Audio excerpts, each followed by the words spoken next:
عبادي الذين آمنوا إن أرضي واسعة. من يهده الله فلا مضل له ومن يضلل فلا هادي له وأشهد أن لا إله إلا الله وحده لا شريك له وأشهد أن محمدا عبده ورسوله لا نبي بعده.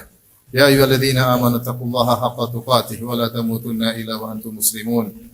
فإن أصدق الحديث كتاب الله وخير الهدى هدى محمد صلى الله عليه وسلم وشر الأمور محدثاتها وكل محدثة بدعة وكل بدعة ضلالة وكل ضلالة في النار. معاشر المسلمين أوصيكم ونفسي بتقوى الله فقد فاز المتقون.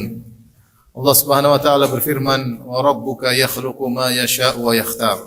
Dan Rabbmu lah yang telah menciptakan apa yang Dia kehendaki dan memilih apa yang Dia kehendaki. Di antara yang dipilih oleh Allah Subhanahu wa taala waktu-waktu yang mulia dan tempat-tempat yang mulia sesuai dengan hikmahnya. Allah memilih tempat-tempat yang mulia seperti tanah suci Mekah dan Madinah, Masjid Haram, Masjid Nabawi, demikian juga Masjid Aqsa. Demikian juga Allah milih waktu-waktu yang mulia di antara waktu-waktu sepanjang tahun. Ada di antaranya seperti bulan Ramadan, terkhususkan 10 hari terakhir. Dan juga waktu-waktu yang lain yang spesial di antaranya adalah bulan Dzulhijjah. Sebagaimana kita ketahui bulan Dzulhijjah adalah termasuk dari Ashhurul Hurum, 4 bulan haram. Dan dia juga termasuk dari bulan-bulan haji yang kata Allah Subhanahu wa taala, al-hajju asyhurun ma'lumat, bahwasanya haji ada bulan-bulan yang telah diketahui, yaitu bulan Syawal, Dzulqa'dah, dan di antaranya bulan Dzulhijjah. Dan di antara hari-hari di bulan Dzulhijjah yang paling spesial adalah 10 hari pertama. Karenanya Allah Subhanahu wa taala bersumpah dengan hari-hari tersebut. Allah berfirman, "Wal fajr wa layalin 'ashr." Demi malam-malam yang 10. Yang dimaksud dengan malam-malam yang 10 sebagaimana pendapat mayoritas ulama adalah 10 hari Dzulhijjah. Meskipun Allah mengungkapkan dengan malam, namun dalam bahasa Arab malam terkadang mengungkapkan siang. Seperti yang Allah firmankan kepada Zakaria, yaitu bahwasanya Zakaria tidak bisa berbicara selama 3 ayyamin, dalam ayat yang lain 3 layalin sawiyya.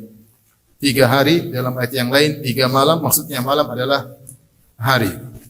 Oleh karenanya ketika Allah berfirman walayalin asyara, demi malam-malam yang 10, maksudnya demi 10 hari awal di bulan Dzulhijjah. Dan ini juga didukung oleh hadis Nabi sallallahu alaihi wasallam, "Ma min ayyamin al-amalu shalihu fihinna ahabbu ila Allah minhu fi hadhil ayyam." Tidak ada hari-hari yang di mana amal saleh yang dilakukan padanya lebih dicintai oleh Allah Subhanahu wa taala seperti amal saleh yang dikerjakan pada hari-hari ini, yaitu 10 hari pertama bulan Dzulhijjah. Sahabat bertanya, "Walal jihad fisabilillah?" Apakah lebih disukai daripada jihad fisabilillah? Kata Nabi sallallahu alaihi wasallam, "Walal jihad fisabilillah." Bahkan lebih disukai daripada jihad fisabilillah. "Illa rajulan kharaja bi nafsi wa malihi thumma lam yarji' min dzalika bi syai'." Kecuali seorang yang keluar berjihad membawa raganya dan membawa hartanya, kemudian semuanya hilang dari dirinya, nyawanya hilang, kemudian hartanya dirampas oleh musuh, baru bisa sama pahalanya dengan amal saleh yang dilakukan di 10 hari pertama bulan Dzulhijjah.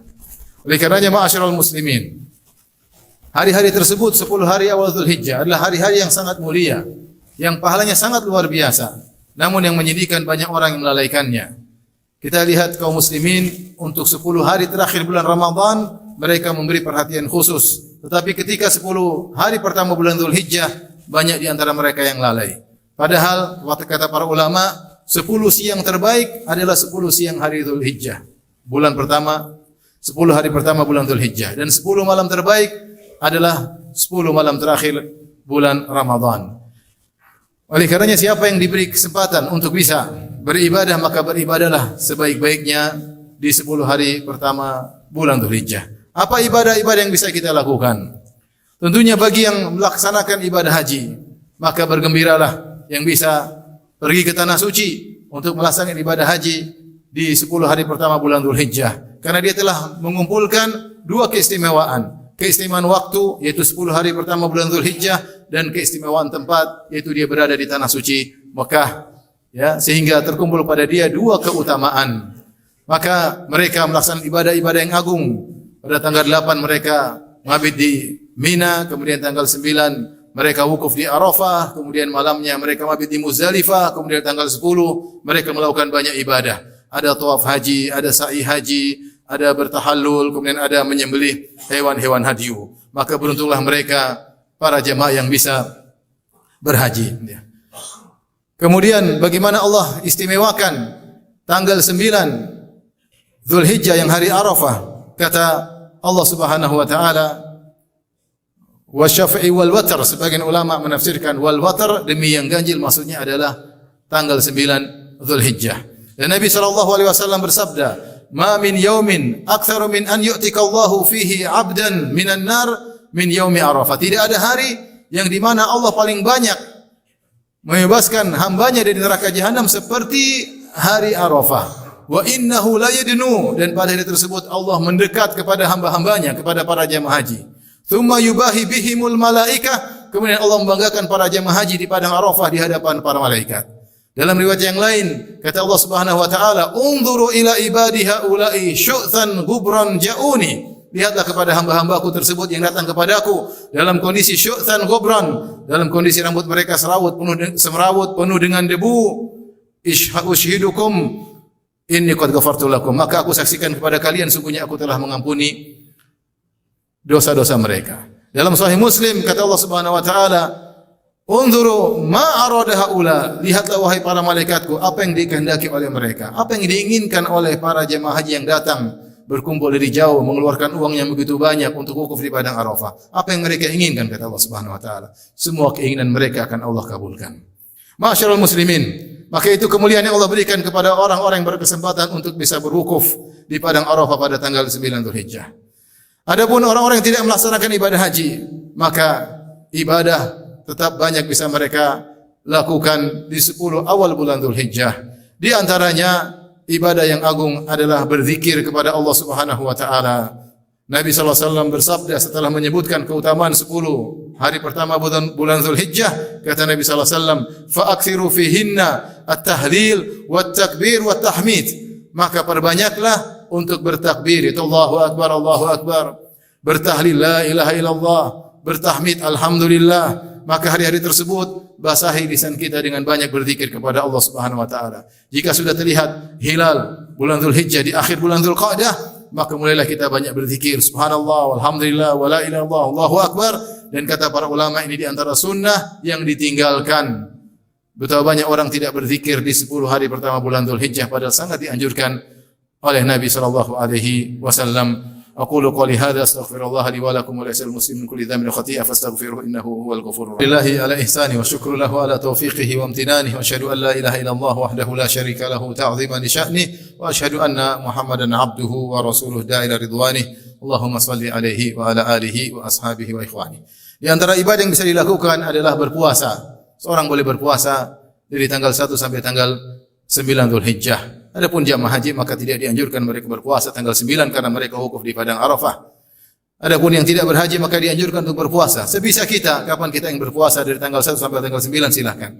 Dan sangat ditekankan tanggal 9 Dzulhijjah yang disebut dengan puasa hari Arafah. Kata Nabi sallallahu alaihi wasallam, "Wa siyamu yaumi Arafah ahtasibu 'ala Allah an yukaffira sanata allati qablahu wa sanata allati ba'dahu." Dan puasa hari Arafah, aku berharap kepada Allah Subhanahu wa taala agar Allah mengampuni dosa-dosa setahun setelahnya dan setahun sebelumnya. Jika seorang taruhlah dia tidak punya dosa, maka akan diangkat derajatnya tinggi oleh Allah Subhanahu wa taala. Namun siapa sih di antara kita yang tidak memiliki dosa-dosa? Bayangkan jika orang-orang tidak berhaji, puasa di hari tersebut, hari Arafah, diampuni dosa-dosanya, bagaimana lagi dengan yang datang di padang Arafah untuk minta ampun kepada Allah di padang tersebut? Kemudian di antara ibadah yang agung adalah berkorban pada tanggal 10 Dzulhijjah, Yaumun Nahar. Yaumun Nahar adalah hari yang teragung sepanjang tahun. Nabi sallallahu alaihi wasallam bersabda, "Inna a'dhamal ayyam indallah Yaumun Nahar." Sungguhnya hari yang teragung di sisi Allah adalah hari Nahar. Kata para ulama, siang termulia adalah hari Nahar 10 Dzulhijjah dan malam terafdal sepanjang tahun adalah malam Lailatul Qadar.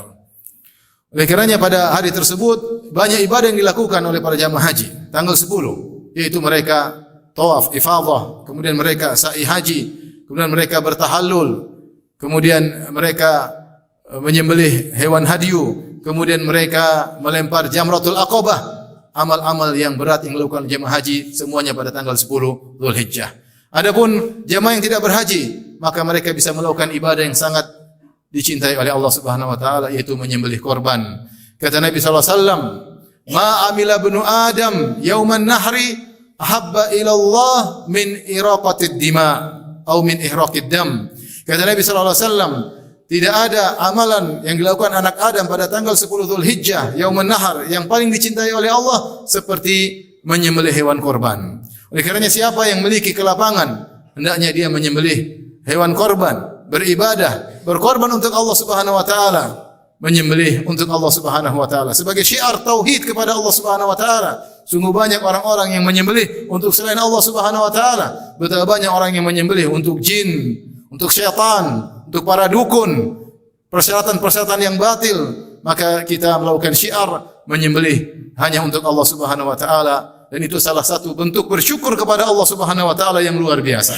Oleh karenanya ketika Allah mengabarkan tentang nikmat yang Allah berikan kepada Nabi sallallahu alaihi wasallam, Allah berfirman, "Inna a'tainakal kautsar." Sungguhnya kami telah berikan engkau telaga atau sungai Al-Kautsar di surga, dan itu spesial untuk Nabi sallallahu alaihi wasallam, tidak diberikan kepada nabi-nabi yang lain. Kemudian Allah berkata apa? "Fasholli li rabbika wanhar." Kalau begitu wahai Muhammad sallallahu alaihi wasallam, salatlah dan sembelihlah. Kata para ulama, di antara bukti syukur seorang kepada Allah dengan syukur yang benar adalah dia banyak salat kepada Allah dan dia menyembelih untuk Allah Subhanahu wa taala. Karena setelah Allah kabarkan beri nikmat kepada Nabi, Allah menyuruh Nabi untuk wanhar, dan sembelihlah. Maka siapa yang diberi kelapangan, memiliki harta, maka hendaknya dia menyembelih.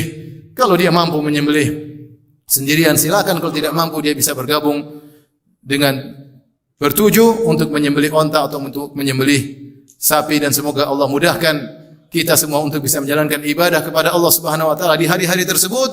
Namun ingat, karena Allah Subhanahu wa taala, bukan untuk bangga-banggaan, bukan untuk hebat-hebatan. Lan yanalallaha dima'uha luhumuha wala dima'uha walakin yanaluhu taqwa minkum. Tidak akan sampai kepada Allah darah hewan sembelihan, tidak akan sampai kepada Allah daging hewan sembelihan, tapi yang sampai adalah ketakwaan kepada Allah Subhanahu wa taala. Innallaha malaikatahu yusholluna 'alan nabi ya ayyuhalladzina amanu sallu alaihi wa sallimu taslima. Allahumma salli ala Muhammad wa ala ali Muhammad kama sallaita ala Ibrahim wa ala ali Ibrahim innaka Hamidum Majid. Wa barik ala Muhammad wa ala ali Muhammad kama barakta ala Ibrahim wa ala ali Ibrahim innaka Hamidum Majid. Allahumma ighfiril muslimina wal muslimat wal mu'minina wal mu'minat الأحياء منهم والأموات إنك سميع قريب مجيب دعوات ويا قاضي الحاجات. اللهم آت نفوسنا تقواها وزكها أنت خير من زكاها أنت وليه مولاها. اللهم إنا نعوذ بك من جهد البلاء ودرك الشقاء وسوء القضاء وشماتة الأعداء. اللهم إنا نسألك الهدى والتقى. كل نفس ذائقة